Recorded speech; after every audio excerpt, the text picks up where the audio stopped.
The first Peter Parker most people know is Tobey's, and we almost all know by heart how he gets bitten by a spider. But what exactly is this spider, and what traits does it have?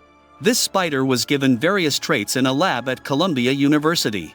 Inside this spider, the traits of not just one spider but many different spider species have been combined. So I want you to imagine it this way: imagine that the traits, powers, and advantages of every human on Earth were transferred into you.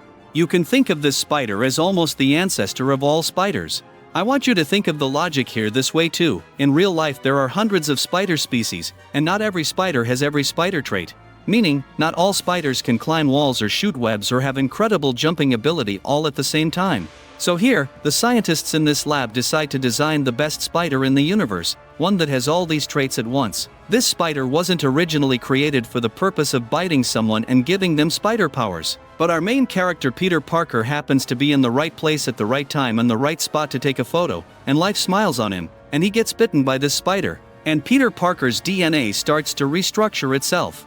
If Tobey's Spider-Man is loved this much, the reason is exactly that this film shows us clearly the changes that occur in his body and DNA after being bitten by the spider. Because after our character gets bitten by this spider, even though he normally wears glasses, he starts to see more clearly. We start to see his bodybuilding muscle, being able to hold onto a train weighing tons more than himself, and having incredible reflexes. But the thing this spider definitely added to his DNA was the spider web fluid that came out of his own body. Since he was bitten on the hand by the spider, webs started coming out of his hands.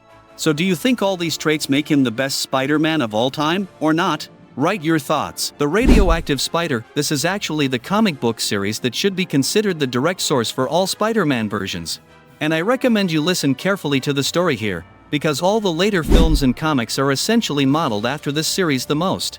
In this one, the character Peter Parker gets bitten by a spider that passes in front of a radiation device at a science exhibition. Actually, the critical point here is this: since the spider was exposed to the radiation device, it transfers powers to Peter Parker, meaning the real power isn't inside the spider itself, but inside this device that contains radiation. So there's no genetically modified lab spider like the one shown to us in the later 3 Spider-Man films. The spider is a completely ordinary spider. We could say the spider was in the wrong place at the wrong time, but Peter Parker was in the right place at the right time for this event. And the critical point here is that after the spider's DNA somehow mixes into Peter Parker's, a mutation change occurs in Peter Parker's body. And all of Peter Parker's genetic traits increase thousands of times relative to his own body mass and weight. And he ends up with all the same senses a spider has, meaning he can climb walls just like a spider, and thanks to his enhanced reflexes, he can sense and react to anything that might happen to him within millionths of a second. Just think of a spider you see in your house that you try to shoo away or get close to, how quickly it notices and darts away. Spider-Man has that same sense. So do you think the story where there's no special formula inside the spider and it's just an ordinary spider sounds more logical, or does the later version where he's bitten by a spider with special powers make more sense? Write your thoughts. Nicholas Hammond. Many of you may not have seen this series, but Spider-Man's appearance in a live-action TV show began this year. Our character is bitten by a radioactive spider, just like in the story. Actually, this is a scene faithful to the comics, because the spider that bites our character is again near a device emitting radiation, and even, given the standards of the time, bringing the spider close to the screen and putting a phosphorescent light on it might look funny from today's perspective, but I interpret it as an effort given the conditions of that era. And there's a very interesting point in this series. The writers start questioning for the first time, through this series story, whether this mutation in Peter Parker's DNA could be genetically passed on to someone else. And in this series, after being bitten, our character similarly gains traits like sudden reflexes and wall climbing like a spider, but no spider web comes out of his own body. Instead, he prepares web shooters using a formula he develops himself. This topic of web shooters is quite detailed. If you'd like, I could prepare a video specifically about this topic where we only discuss that. Andrew Garfield. The spider here doesn't resemble any other spider at all, because the lab it was produced in was more advanced than the lab in any other film or comic. In this lab, special studies are being done on cross-species genetics, and this research has a single goal: to treat patients and regrow lost limbs on their bodies. That's why studies are being done on the genetic traits of many living things, different species. So since work is being done almost directly on the spider itself, the spider genetics in this lab are at a different point than in all the other films. And you know the story. Peter Parker follows his father's notes and enters Oscorp, and there he gets bitten right on the back of the neck by a genetically modified spider. Just like in all the other Spider-Man versions, Peter Parker starts to gain the traits of a super spider, sudden reflexes developing in his body, becoming stronger, seeing his surroundings more clearly. But honestly, I think I would have liked to see the change in him after being bitten by the spider shown in more detail and depth. What do you think about this? Do you think this was one of the reasons Andrew's third film never came out? I'm curious about your comments. Tom Holland. The story we're all dying to know, and about which there's a lot of internet speculation, is exactly this: how, under what conditions, was Tom Holland's Spider-Man bitten by a spider, and what was the genetic change in him like? Many films have been made about him, but we still haven't seen a clear answer to this, but I'll try to share with you the information I gathered from many sources.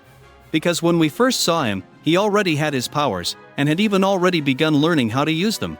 According to the research I did, the director consciously chose not to show the exact moment he was bitten by a spider, saying it wouldn't make sense to rehash this origin story since the audience already knows it very well. So today we don't know for certain whether the spider that bit him was radioactive or genetically modified, because there's no official statement. But looking at the theories fans have written on this topic, I read one story claiming he was bitten in a facility Tony Stark had opened for his scientific work, but I don't know how accurate that is. Still, I'd love to see this in the future and watch all the details play out. Do you think the director was right about this, that showing a story we already know over and over again would be silly, as he said, or do you think we should have gotten to see it? Japanese Spider-Man.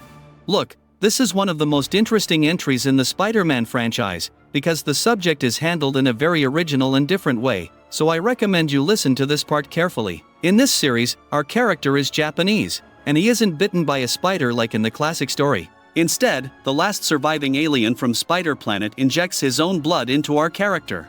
So we can't say there's absolutely no spider DNA involved, but there's no spider bite story. Looking at it from today's perspective, the scenes in the film might seem very simple or even quite funny to you, but I want you to consider the screenplay and evaluate it accordingly, because I think if we tried to shoot this screenplay with today's technology, it would be an incredible film, because you'll be quite surprised by the information I'm about to give. Our character has a bracelet on his wrist, and thanks to this bracelet he can summon a robot, and fight his enemies together with this robot. Of course, even though our character wasn't bitten by a spider, thanks to the blood transfusion he received, his senses and physical strength are enhanced in any dangerous situation. So who do you think would suit the lead role if they tried to remake this screenplay today? Tom Holland, Andrew Garfield, or Tobey Maguire? Honestly, this list could be much longer. There are many comic book variants, but I didn't want to cover them. If you'd like me to, and want me to examine all the Spider-Man variants across every timeline ever made and how their spider bites and genetics differed, write that in the comments and I'll make a second video about it this way. In this video, I tried to compile for you the story of how the Spider-Man figure was bitten by a spider, starting from 1962 all the way to the Japanese alien blood story and up to today. So, considering all the versions, whose story do you think is the best? I'm curious about your thoughts on this. Write detailed comments, I read all of them. Don't forget to like the video and subscribe. See you in the next video.